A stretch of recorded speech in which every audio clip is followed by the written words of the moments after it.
Chapter 11. June 9th. Summer House, early morning, Clayton. I don't know what the hell I was thinking yesterday, telling Florence everything about what happened to me and what is happening to me.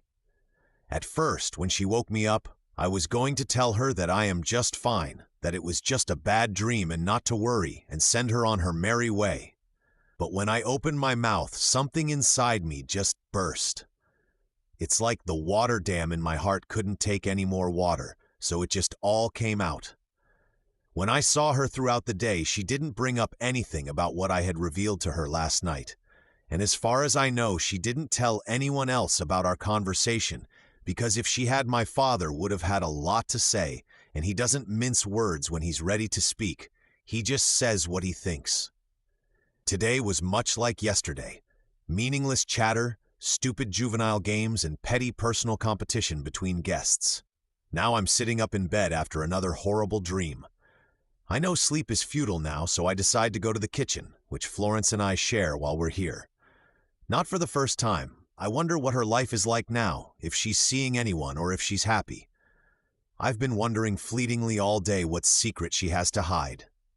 There is something behind her eyes, something I can't explain, a sadness, a longing for more in her life. As I walked outside my room and headed toward the kitchen door, I heard crying, but not regular crying, gut-wrenching sobs. I realized it was Florence. I looked at my watch, 3:30 in the morning, and she was crying. Inside, I felt my heart about to break for her. I walked into the kitchen, and she had her head down in her hands at the table. She must have heard me come in because she looked up as I pulled a chair and sat down beside her. "Florence, what's wrong?"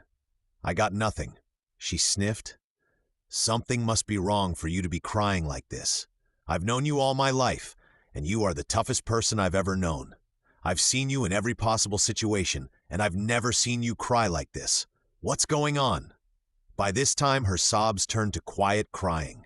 "It's just that my life has gone to shit, and I don't know what to do." "Well, as you saw last night, you're not the only one. Now what is it? Maybe I can help, if only just to be a listening ear." "Well, since you spilled your guts out to me last night, I suppose it's only fair that I tell you my story. You know I went to fashion college, right?" I nodded my head. "What you didn't probably know is that I didn't really want to go to fashion college. I only did it because my mother wanted me to, and I couldn't disappoint her. When I first got to fashion college, I was kind of a nerd. I had this one teacher who always looked down her nose at me and never said anything nice to me. And no matter what I did to make her happy, I could never impress her.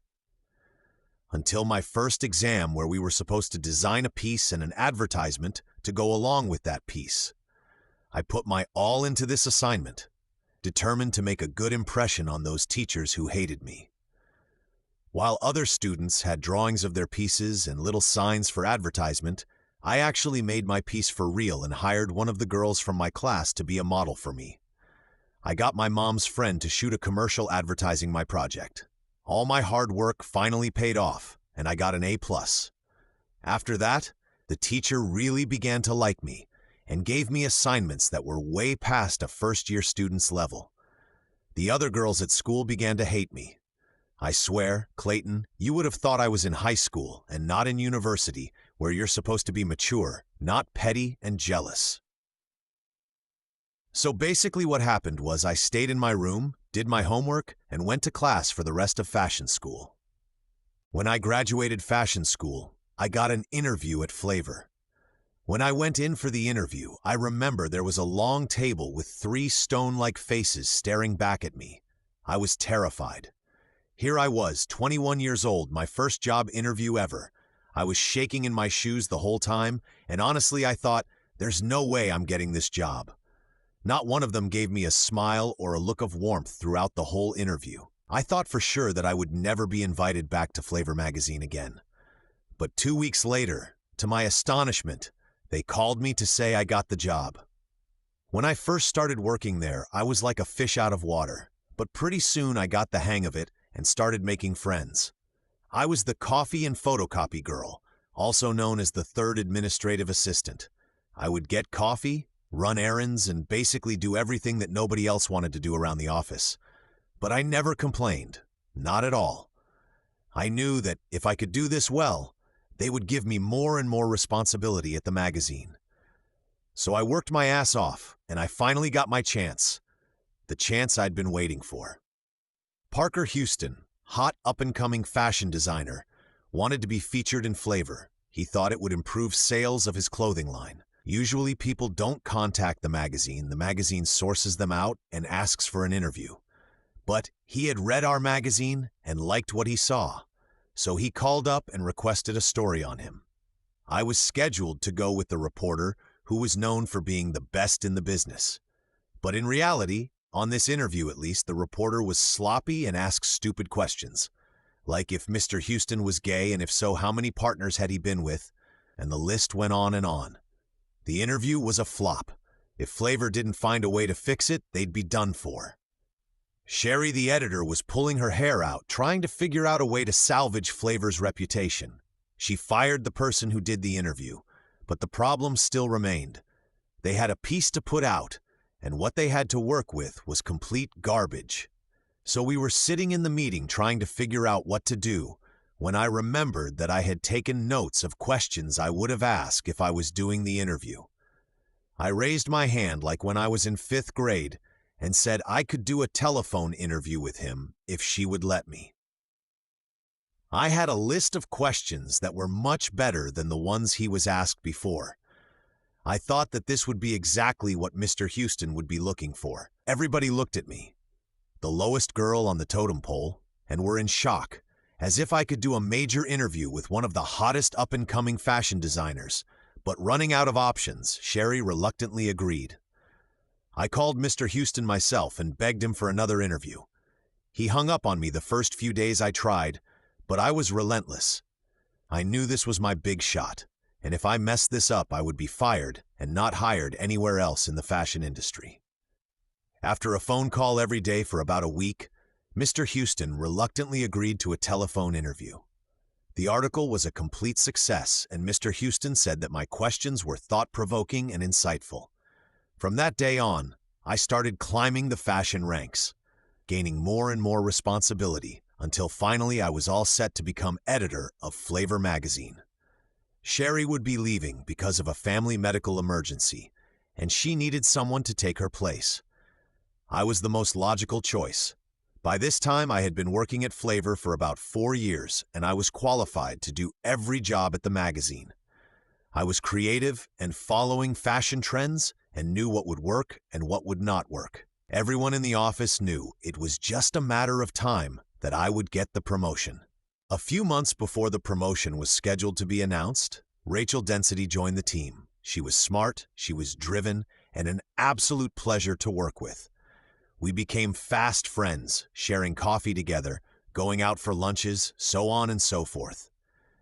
The month came when I was scheduled to put together an article stating what I thought would be the best design trend of the future, in my opinion, and why. I spent almost 3 weeks looking at fashion shows and other magazines, reading other articles, and critically studying digital photos of design trends, with a detailed analysis of what I thought and why.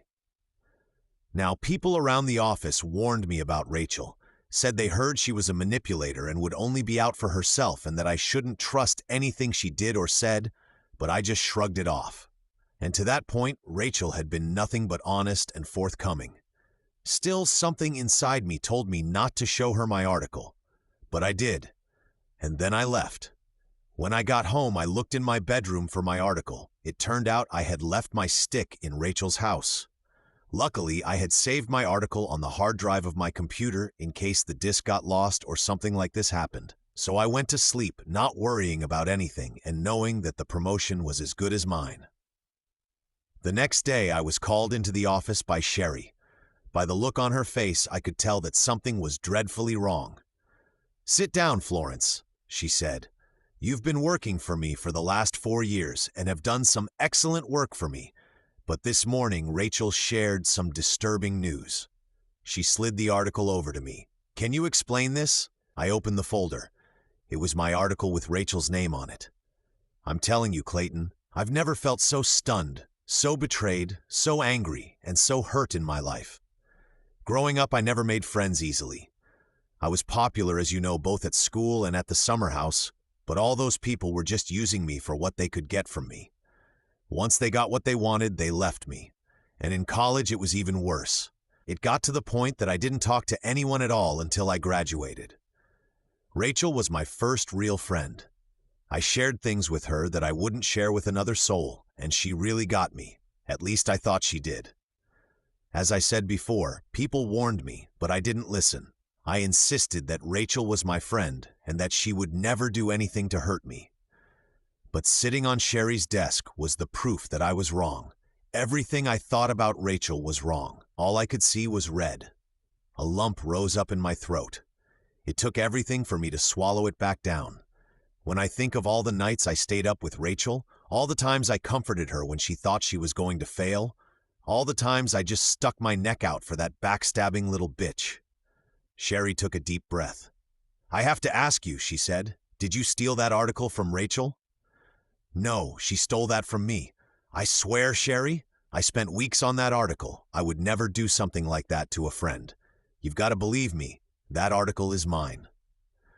"I do believe you. But the problem is Rachel's family literally funds Flavor. And if I fire Rachel, I will lose the magazine that I love so much because they are main backers, and if I fire Rachel, I lose credibility. I don't know what to do. You've been an excellent worker these past 4 years, you really have, but I cannot afford to lose the support of Rachel's family. I'm afraid that I'm going to have to let you go." I sat in my chair, not able to move, trying to absorb all of what I was hearing. When Rachel first came to the magazine, I thought she was a temp, just like I was when I started out, a little wet behind the ears. But I thought with some training and practice, she would get better. So I took her under my wings, taught her everything I knew. Meanwhile, she knew she was going to betray me and steal my job. I felt like the biggest loser, as she played me, and she played me good. By the end of the day, I packed up my things and left the magazine. I thought about confronting Rachel, but I would probably scratch her eyes out. I was so angry, so I thought better of it. I tried to get another job in the industry, but I was blacklisted by Rachel. Nobody else would hire me. They figured something had to be wrong with me if I was fired from the biggest magazine in the city. One night, I was walking by this place called the Golden Potato. I saw a help wanted sign in the window and thought it looked like a pretty good restaurant, so I went to check it out. As soon as I walked in the door, I realized it wasn't a restaurant, and instead it was a strip club. At first, I wanted to run. There was a dancing girl on a pole doing her routine, and a bunch of men throwing money at her. I thought it was degrading, so I ran out of that place as fast as I could. After I went home, I received an eviction notice on my door saying that I had 30 days to come up with the rent, or I was out. All night, I tossed and turned about the decision, what God would think about me stripping for money. But in the end, I made the decision to go back to the strip club. The owner, Liam, was really nice. He took a look at me and liked what he saw. I was hired that night. I was so nervous the first time I did the show, and a little awkward, but I made it through the first night, and after some pole dancing classes and some martial arts training, I became pretty good at it. It's like an acting job, but instead of putting on a costume and playing a role on a stage, I'm taking off the costume and playing a role on a stripper pole. You know, Clayton, people make all kinds of judgments about exotic dancers or strippers. I did before I started working at the Golden Potato. But I work with the most loving, kind, and caring group of people you could ever meet. It's funny, all my life I've been looking for genuine people to call my friends, people that would have my back, and finally I found it working in a strip club. As great as working at the Golden Potato is, I'm 30 now, I'm not 25 anymore. All I want is for my life to be worth more than how good I can shake my ass. There is more inside of me than that, and I don't know what to do. It's like something internal is saying that this is not it, that my life is worth more than what I'm currently living right now. Like there's a bigger purpose to all of this pain and shit that I've been going through. I'm sick of hiding, Clayton. I want to do something else with my life, but I'm not sure what. Is God's plan for me just this? Or is there something more? Some greater good that I'm supposed to aspire to? I thought your mom said that you were the editor of Flavor? She said you were doing very well and were going to rise higher. Florence gave me a humorless smile. That is what I told her. I didn't have the heart to tell her the truth, so I lied. She thinks I'm an editor at a top magazine when really I'm a stripper at a second-rate club. I guess the reason why I was crying is because I thought about everything that went wrong. I thought of the fashion college and working my way up there. And then I thought of when I first came to the magazine and having to work my way up again and proven myself. And then I thought of Rachel and her betrayal. Got my heart ripped into pieces, and I thought of my mother's family and friends. What would happen if they knew the truth about my situation? They would be devastated, and my mother would probably be so embarrassed that she would never speak to me again. I had no words to say. Florence looked devastated and in so much pain. Without a word, I got up and put my arm around her and let her cry into the white cotton t-shirt I was wearing. There we were, secrets and lies revealed to one another for the past 2 nights. First me, then Florence. We had shared our deepest secrets to each other, our painful secrets that we didn't dare tell anyone else. The question was now, where did we go from here? And for the answer, only time would tell.